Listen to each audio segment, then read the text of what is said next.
waxaanahay gabadh markaan tukanayo ma eedaamo mana aqiimo salaada waan galaa markaan waxa loo baahan yahay markaan tukanayo aqiimid iyo aadaan baa layga baahan yahay mise sidaa aan sameeyay baa sax su-aasha waxay ahayd ruuxa dumarka iyo aadaanku sidiisaba waa sunne aadaankiiyo aqiimiddu waxay ka mid yihiin sunnayaasha salaada qowlka ay culimadu u badan yihiin hadduu qofku ka tago aadaankiiyo aqiimidda oo aanu la imanin salaadiisii may burin waxba may noqon laakiin fadli baa ku dhaafay iyo gantaalihii shaydaanka lagu eryayay oo aad ka tagtay rasuulku sala allahu calayhi wasalam wuxuu tilmaamay qofku markuu adaamo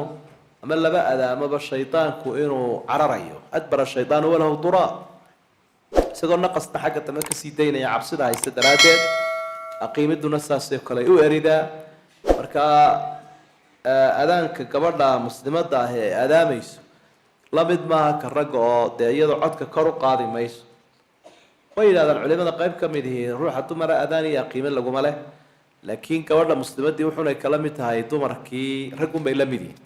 marka iyadu kor uma qaadayso ma qaylinaysa nafteedunbay maqashiinaysa markay adaamaysa iyo markay aqiimaysa labadaba haddii aad ka tagtayna salaadii waxba may noqona wixii ka dambeeya uun ku dadaal